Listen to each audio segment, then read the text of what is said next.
What's going on, guys? Ribombee teacher in the house, and I am here with a somewhat unusual video today. This video has actually come about because of a friend of mine in a potato army. You can see his name on the screen here, name of Peds. He actually made a YouTube video recently giving his final thoughts and his final verdict on Pokemon Shield. And he reached out to me and asked me if I could react to his video and asked to talk about some of the things that he said and some of the points that he's made. So we're going to have a look at his video. I haven't seen this video yet, so I'm going to be reacting this live and I'm going to be giving my opinion straight up from there. But yeah, just before I do start the video and stuff like that, please note that I do not have any problem with anybody having an opinion, positive or negative. If I disagree with the opinions, I will be objective as to explain why I disagree with his opinion. But his opinion is perfectly okay. We are, of course, friends, so it doesn't really matter if we have a difference of opinion. It's not really going to make too much of a difference to either of us. But I thought we'd make this video and have a look at it to see what he thinks, because we probably have very different opinions on the game. But without further ado, let me just pause my lovely intro music. Sorry, glitch, but I've got to hear what my boy is saying. And we're going to click play and let's see what we get. Nice intro jingle. I like it. I wonder what game that's from. I have no idea. I'm guessing these are all like clips from a live stream that he's done. He's played a bit of Rocket League. That's cool. This intro is really, really long. Hi everyone, it's Peds, and here's my final verdict. Today, the game I'll be giving my verdict to is Pokemon Shield. Yep, I'm going with Grookey. Interesting starter choice. Do you really wavy stick at people to make them stop crying? Dirty bastard. I like it. I played through it, collected all 400 Pokemon. Well, I say I collected all 400 Pokemon. I have the data for all 400 Pokemon. Some of the Pokemon I don't actually have, like Zacian. But whether this... It's Zacian, not Zacian, but we're not going to be pedantic. ...is the final verdict is up for debate. Will I look back and look at the game and talk about it when its DLC is out? And revise my opinion overall? Who knows? We look at the gameplay to start. Pokemon battles haven't changed a lot, at least on the surface, since the first game. Okay, so this is a statement that I see a lot of Pokemon fans and of old talk about a lot, is the battle style itself hasn't changed much, surface-wise. While he is pretty much right in what he's saying, we've had turn-based combat since Generation 1, so we've had it for 24 years at this point. The actual mechanics within the battling itself have changed dramatically. You know, we've gone a long way from the speed tiers governing the crit mechanics. You know, moves like Wrap and Bind preventing your opponent from doing anything. We've had physical special splits. We've had move buffs and nerfs, new types, all sorts of new things that have come in. But what he's right in saying here is the umbrella term of it still being the turn-based combat that we've always had. Yeah, it is still the same since Generation 1, which is something I'd like to see Game Freak try to move away from. The problem is, for competitive purposes, it's very difficult to balance that. After Generation 1, you had double and triple battles, which are pretty self-explanatory.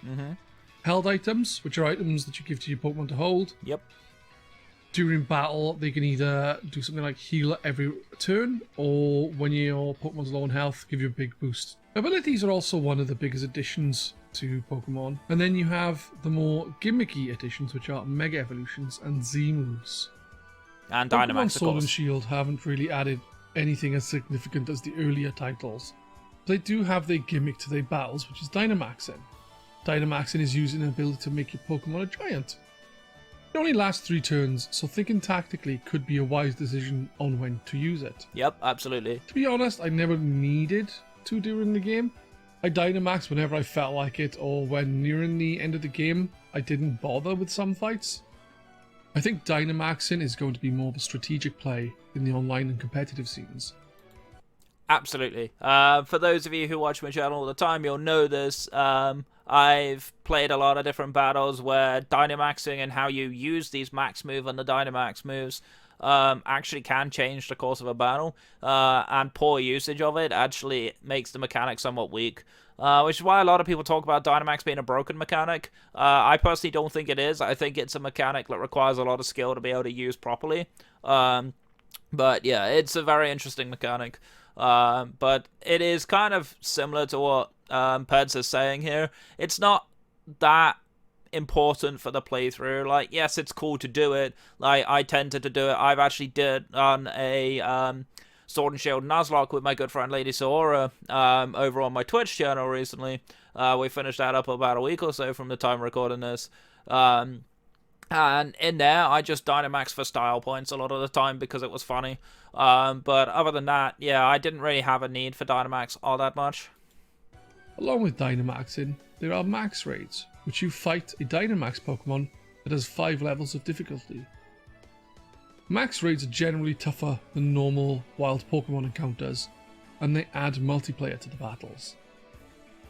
You plus 3 other people or AI controlled characters take on the max raid. Winning these means that you can catch the Pokemon, get special candies, items, and TMs. Also, in the max raid, you can encounter Gigantamax Pokemon. Gigantamax Pokemon are similar to Dynamax, but they have a different form to Dynamax and also unique moves. The raids are actually rather fun, and as only one of you can Dynamax your Pokemon, and it only lasts 3 turns, going up against a level 5 Pokemon can be interesting as to when either you use the Dynamaxing, or you wait and someone else does it. It would be interesting if 99.9% of the time when you're doing a raid with randoms, the first person will always Dynamax. So generally speaking, while the concept is true that it would be interesting strategically to plan out who Dynamaxes and who doesn't, 99.9% of the time the first person will Dynamax anyway, even if it's not the ideal situation.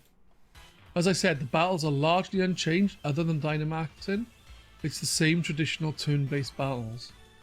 For those unfamiliar with Pokemon, the battles are pretty simple. You throw out your top Pokemon from the 6 you have on you. While fighting another Pokemon, you can choose between 4 moves. The Pokemon with the highest speed attacks first, and you go from there. You can use items, switch Pokemon, or if fighting wild Pokemon, you can try to catch them or run if you're in trouble. All will take a turn, and you can fail to escape the fight. The battles are pretty simple in general, but you have typing of the Pokemon. For example, 3 types of grass, water and fire. Grass is super effective against water, water against fire, and fire against grass.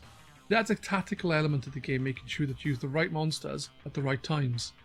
Again, it's something that's always been a part of the Pokemon franchise. You also have various stats and things called IVs, EVs, and natures, which determine things like attack and speed and so on. People who play the game competitively are the ones most likely to get any real benefit from these, as they'll want to take the best Pokemon with perfect stats into battle. Combat is still enjoyable enough, and using the right or wrong moves can make for an interesting or very tense fight that can come close on occasion. I have many of those. I'm going in the forest, dude. Is the way out. Fucking way out. Ah, that's better. I did that on my first playthrough as well. Static. Pokemon don't really do much when waiting around to take turns, and when they actually attack, the Pokemon may move forward slightly, an effect will happen, like a claw mark, or a bit of lightning, or something similar. Visually, the battles can get very interesting with various effects and styles, and types of attacks. More so when things have Dynamaxed or Gigantamaxed. Some of the attacks just look really cool in general, and it's a pretty... Can we just talk about how the fact that he's fighting a Cutiefly, which is my own mascot? Can we talk about the fact that he's beating up my own mascot and having me react to it? Why you be like this, man? Come on. Unique in their style. Take the attack Max Phantasm. When you use it, you have loads of furniture appear with a dark around them. This then goes around the opposing Pokemon and slams into them. That's one of my favourite max move mechanics. The overworld is generally good looking. Yes, some things are graphically lower quality, for example, certain trees that look awful, but generally speaking, the overworld is good visually. So this is actually an interesting point that he makes here, and I think it's a good point. Obviously, a lot of people before the game was even released was jumping on the bandwagon, comparing it to like a 20-year-old Zelda game and stuff like that. But even back then in the trailers, obviously the demo version of the game was not the fully edited and rendered version and stuff like that, so it would actually not be as fully detailed. Yeah, I'm not a huge fan of some of the parts of the overworld, but I actually think, graphically speaking, this is one of the most aesthetically pleasing looking games we've ever had. I think this is certainly the best overworld. Obviously, there are always those finer details that you always want to see improved on as a player. Obviously, a lot of people talked about Breath of the Wild and how graphically pleasing it was. Well, Zelda's known for its graphics, right? Whereas this game, Pokemon, never really has been graphically advanced. It was interesting that he talked a little bit about the move animations and stuff like that. I didn't hear any kind of critique of the animations, but the animations has always been one of the things that I've been critical of. Something I would have liked to have seen is the G-Max moves, other than the G-Max moves in general should have their own animation rather than just simply use the max moves that they have for their relevant type. That's something I would have liked to have seen, but we didn't actually see it. But no, I really like the overworld. Gameplay in the overworld, along routes and in towns and cities, is pretty standard to how Pokemon has been. Yep. You have a fixed camera. There are some people about. Large places have more buildings, but a lot that you can't go in. And smaller places tend to have a few houses about. A Pokemon Center where you can heal your Pokemon and buy items is standard for every village, town or city. In addition, what's interesting about this one is we don't always see it, but there's something that actually escapes a lot of people's notice, is that we've had it for a few generations now where Pokemon Centers have been or had the Pokemarts built into them. But this is another change from the early game where they used to be separate buildings.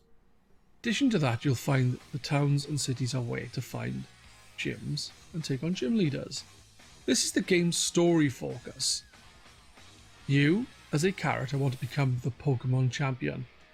Though every game has a side story to it which involves some kind of villain and or legendary Pokemon. This game has some varying biomes which look really nice. The snowy area is lovely, and there's an area where you spend a lot of time just on water. There's some bits of land dotted about. Pokemon has always had a nice variety to its environments to give the Pokemon habitats that would suit their typing. That's one of my favorite things about Pokemon, and it's something that's kept me playing for a very long time, is these kind of different biomes. Like, this is where I think this game excelled, compared to a lot of other games, where a lot of the Pokemon actually fit the biomes that they're in. Right, you had a lot of cave Pokemon in the caves that made sense and not just randomly dotted everywhere. This was a bit of a downside in the wild area, though, where there were some Pokemon that kind of felt like they were in the wrong place. But honestly, for this game specifically, habitually, a lot of the Pokemon make a lot of sense of where they've been placed, and that's a massive step up from previous generations where they don't make sense in some instances. The new thing to this game is the wild area. It's a semi-large area where you can roam freely, and this is where max raids are found. You can travel around this area looking for Pokemon which are usually in specific parts, or have specific weather conditions before you see them. Some even need to be at a certain time of day with very specific weather in a very specific part of the wild area. It can be a pain if you really want that monster in question, Yep. but can feel pretty riveting when it actually shows up, and when capturing the elusive beast, those excitement or even relief levels can go through the roof. One thing to say is this is the first mainline Pokemon game where the Pokemon are seen wandering about, so you can actually see the creatures running or flying or swimming about. So that's not entirely true, because we have had static encounter Pokemon and stuff like that traditionally in the overworld since Generation 1 with Mewtwo and the legendary birds and stuff. But I get the point he's trying to make here, where he's actually trying to say that we haven't had like a specific wild area style mechanic for a while. Obviously, Let's Go had the overworld encounters as well, so we gotta remember that Let's Go did exist. I know a lot of people treat it as a side game and not as a main series game, but theoretically speaking, according to Game Freak's terminology, and we'll go with that just because it's their terminology, this is technically the second time that that's happened, but it's the first time that most people consider main series that's happened, so just important to make that distinction. It's great to see, and it's something I've wanted for years. Well, since Playing Blue, and seeing it finally happen is terrific. You still have Pokemon appear in the tall grass, which is when that aforementioned elusive ray-timed and weather Pokemon may only appear. Yep. One issue with the game is how it runs. For the most part, the game is pretty consistent, but when you are connected to the online side of things, the game runs pretty bad in the wild area, and getting a little choppy elsewhere. The wild area can be a little choppy on occasion, where it seemingly lags due to the frame rate dipping. But so, it's an interesting point you just made just before I paused it there is about the frame rate dipping. So, what's interesting, I found this out from watching another video recently, is that these games have been in 30 frames per second since Generation 6. Which kind of surprises me a little bit, because before those games, they were always made in 60 frames per second. And those games never lagged.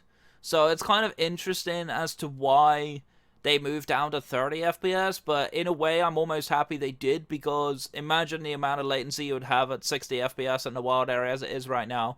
I don't understand why there is this much latency. The Switch is a really powerful console. There shouldn't be this kind of lag. So I don't know if it's a coding issue. It most likely is a coding issue, but it's really surprising to me that there's a lot of lag going on. it's not that bad and is barely noticeable a lot of the time. But playing online and it's a lag fest in the wild area. That's a slight exaggeration in my opinion, but we'll go with it. It's honestly not good and can detract from the game, though mileage will vary from person to person. That is another thing. There is something that may be worth noting out. I don't know, because we've had multiple generations of Switch, essentially. Obviously, the earlier Switches may not be as good as the more newer ones. But I don't 100% know if that has any impact. But I wouldn't necessarily say it's a lag fest. But it is something that it is noticeable to people that actually look for that. It is noticeable to people that pay attention to it. But to the casual player that probably doesn't really mind that much and just wants to play the game, I don't think it's the biggest factor. But it is definitely annoying. For me, it was annoying. The audio is really good.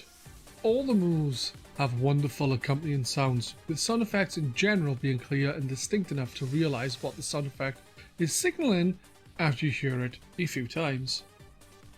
The battle music in the game is great too. Genuinely good to listen to and mostly really enjoyable. Even the stadium battle theme for the gym leaders, which, to be honest, I don't actually like, is a perfect fit to the stadium battles. And so it's interesting that you didn't like that one. That's actually the one that a lot of people have said is their favourite. I'm interested to know, Peds, if you watch this video, I'm sure you probably will. I'm interested to know why you don't like that one so much. That's actually my favourite one, personally. And that's also the one that a lot of people have said to me they really love that one. The other one a lot of people talk to me about is Bede's theme, but I'm not a huge fan of Bede's theme, per se. But generally speaking, I agree with you. I think the game music for this game, and even Gen 7 actually had really decent game music, but I think they really excelled this time round with the game music as a whole. I can't think of a theme that I don't like, if I'm being honest. I really like a lot of the music in the background. It really captures the feel and intensity of a big sport event with a stadium full of eager fans. The music in the overworld is really varied and well made, and again very fitting for the locations.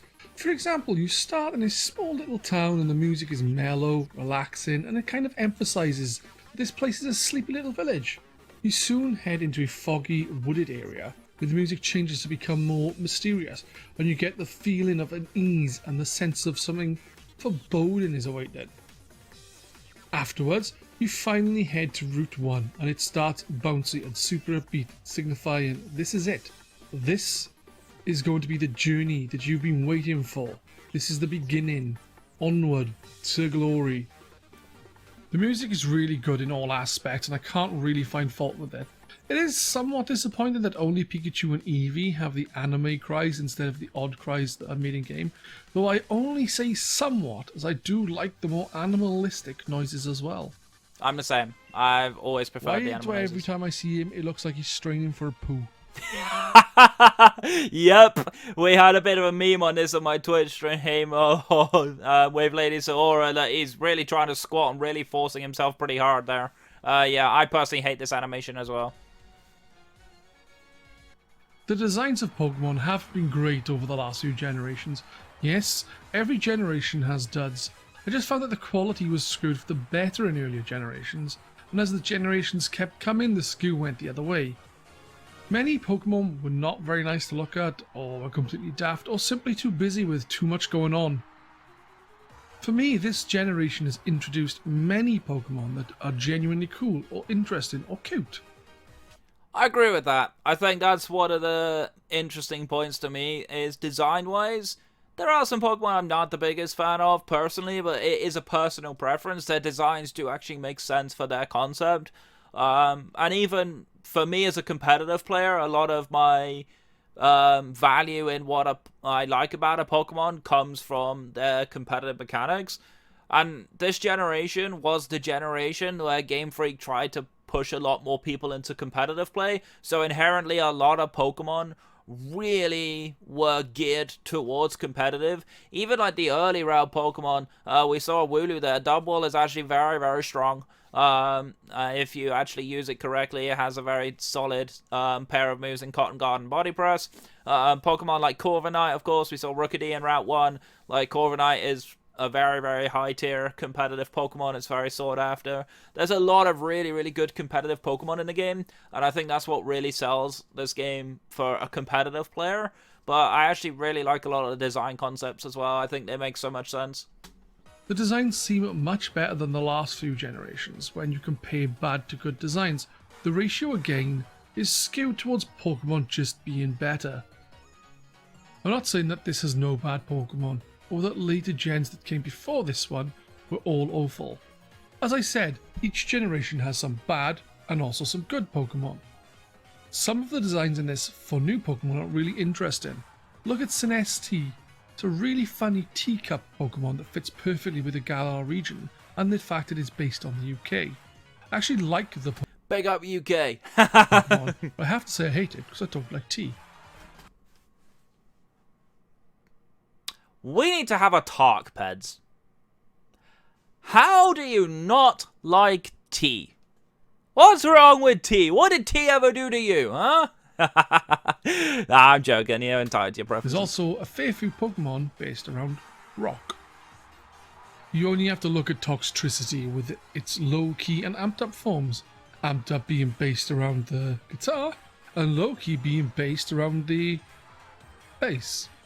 Ribombee, another Pokemon, is based around drumming, and so on. Am I the only one that hates Rillaboo's design? I really wish this design was a lot better. I'm glad its Gigantamax looks sick, though. You also have a Galarian form of Zigzagoon, being much more interesting than the original form, and evolves in Obstagoon, which is very fitting with the rock theme. All in all, the designs are just better than the last few generations. Pokemon is a franchise I've played since the release of Red and Blue. Just to let you know, I did have the superior blue version. Anyway, it's a franchise where I have bought most of the mainline games, including the third version when they were a thing. Same. I actually started before Red and Blue because I started with Green, thanks to Military Family at the time. So they brought me back Pokemon Red and Green from Japan. So yeah, I played a year earlier than that. But yeah, I've loved this franchise. I've continued to buy every game. And all but one side game. I did not buy the Mystery Dungeon that came out this year. But I've played every other game.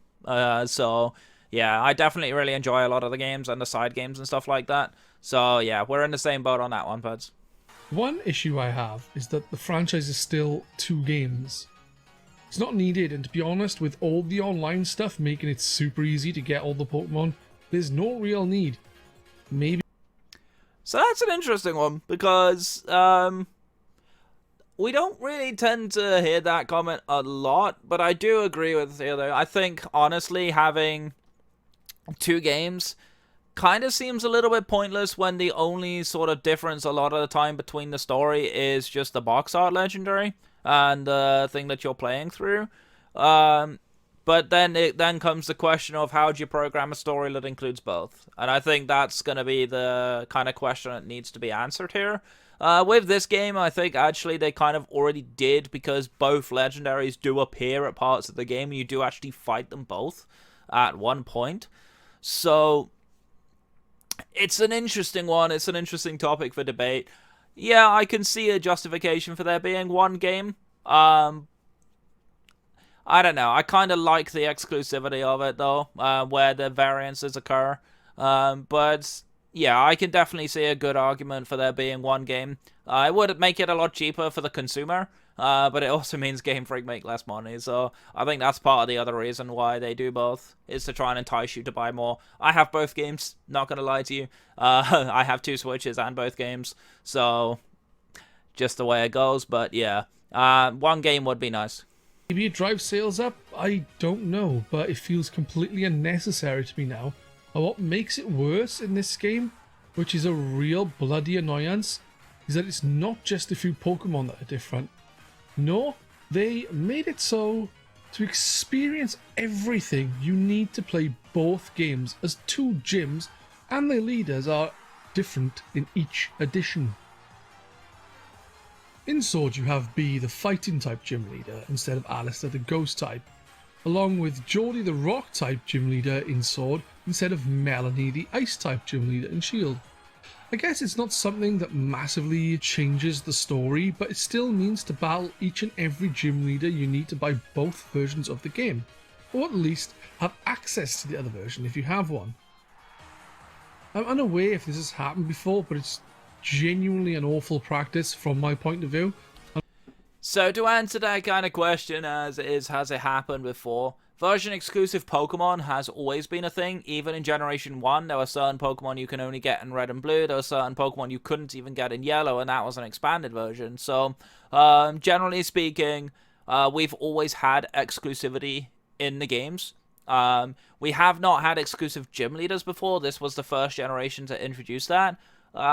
Personally, do I think it was successful? I mean, I actually quite enjoyed playing both stories, obviously with the different gym leaders.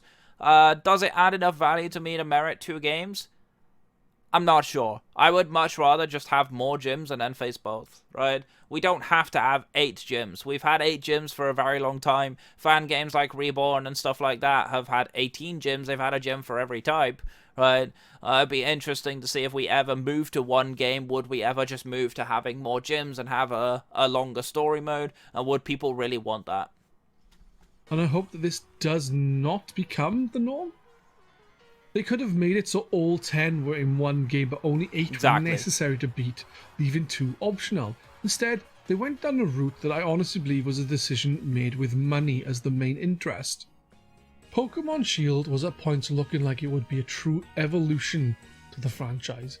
But honestly, apart from the wild area and seeing the Pokemon in the overworld, it doesn't really hedge that far forward, when there's also quite a lot missing.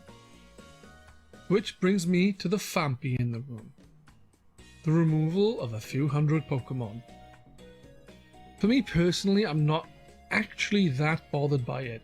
It is a little disappointing, and getting the 400 Pokemon in the game, for me, was very easy. More so with how easy. I like how you said that when at the start of the video you actually said you didn't actually have all 400 Pokemon yet. But you are right, it is relatively simple to get. It's even simpler to get if you have a friend that has the other copy of the game or whatever. You can also get the exclusive Pokemon in raids and stuff like that. So it is actually possible to get all Pokemon without actually having the second version of the game. So that's something to bear in mind. But yeah, for actually the actual gameplay itself, I'm interested to see what else you say about the removal of the Pokemon. It is to trade online now, with certain sites helping people to trade also. full Pokédex wouldn't really have been too much to obtain for those reasons. At the end of the day, for me, it's a non-issue when looking at the game. That's true. That is very true. I think the Bring Back National Dex movement was one of the most stupid outcries for the Pokemon fanbase. Because, yes, a lot of Pokemon would cut, and I'm sure probably certain people didn't get their favorite Pokemon in this generation. Unfortunately, I got my least favorite Pokemon in this generation. Fuck Wobbuffet. But the truth of the matter is, like, honestly, I don't have a problem with a roster that's so heavily expanded kind of being minimalized into these games, because one of the problems that Game Freak had run into for a long time, I talked about this a lot with the habitats of the Pokemon and the overworld and stuff like that, but something that has always been an issue of, because Game Freak have always had every single Pokemon in, it just felt like some of these Pokemon were plopped in random places that they didn't really belong, and it kind of looked a little bit of a mess. Where they've taken a step back and they've cut down to the roster, it suddenly makes an awful lot more sense. You're seeing Pokemon appear in biomes that make a lot of sense. So actually, for me, having the Pokemon removed wasn't a huge deal. It would not have bothered me all that much at all. Even if Ribombee didn't make it, I wouldn't have been that bothered, but obviously Ribombee did. It's one of those where I think people just want to see everything, and that's cool, but we still technically have the other Pokemon. They're on Pokemon Home, so there's not a big deal with that. So yeah, I personally don't think not having all the Pokemon was a deal breaker for me. I had no problem with it. There was still a decent expansive roster of Pokemon. There's obviously more Pokemon coming back with the DLC as well, which clearly Game Freak had this in mind when they released Sword and Shield, or when they were talking about Sword and Shield pre-release, that this kind of thing would happen and they would slowly reintroduce Pokemon. It would make a lot of sense, right? And it made sense to me even at the time, so I really hated the outcry. Not everyone will feel the same, and that's fine. Not everyone has to agree or even like the same thing. I just want to say that it doesn't really affect me to a degree where I'd mark the game down for it. With all that said and done, I did enjoy the game quite a lot. I just wish it did more to improve on what came before it. And that's my main criticism. It's that it's fundamentally treading the same ground and offering little in the way of truly expanding on what came before it. But it's still an enjoyable romp. It's better than your average game, but it's not great. But I do still think it's rather good. So I'm going with 7 Pugsleys out of 10. I like your ranking. Well, they didn't put a crown on her, but they definitely got the queen in there. So, that's really interesting. He had quite a lot of critiques about the game. I think his assessment is potentially fair when you think about the fact that in terms of how much improvement did we actually get from Generation 7, obviously the games were using the same engine, which is something a lot of people may not have realized, but the games were using the same engine as Gen 7, but a much better, more optimized version, because we're on a better console than the 3DS was, stuff like that. I think what they tried to do with this generation was more focus on the competitive aspect of the game, rather than like improving everything else at the same kind of rate. So while I do agree with him, I don't think that the games generally improved too much from Generation 7. We did have decent enough new stuff. We had some new characters, which actually had some really cool development and stuff like that. We had a lot of new Pokemon, new origins, new lore to explore. We had a decent amount of content. I don't think we had a huge amount. In terms of the progression, yeah, it wasn't the best. But what we got was a really good competitive generation of Pokemon, and it has started to entice more people into looking into competitive and stuff like that. I think, generally speaking, yeah, I agree with a lot of what he's saying. I think there's a lot of fair criticism there. I wouldn't necessarily bash any of what he's saying, but I think, for me personally, looking at this kind of video, it's interesting for me to react to someone else's opinion and give mine at the same time. That's an interesting concept for me, but yeah, I think he's fair. I would not bash anything about that. I wouldn't necessarily go as far as to say he's wrong. I think a lot of what he's saying makes sense. But yeah, every player has their own opinion. Of course, let us know what you think, because I'm really interested to know. But yeah, that's going to be it from me, Peds. I hope you appreciate this video, man. But either way, I'm going to get on out of here, so thank you all so much for watching. My name is Ribombee Teacher. I'm your coach of the Raw Bomber for Bombies. Stay safe, stay awesome, and I'll catch you guys next time. Take care.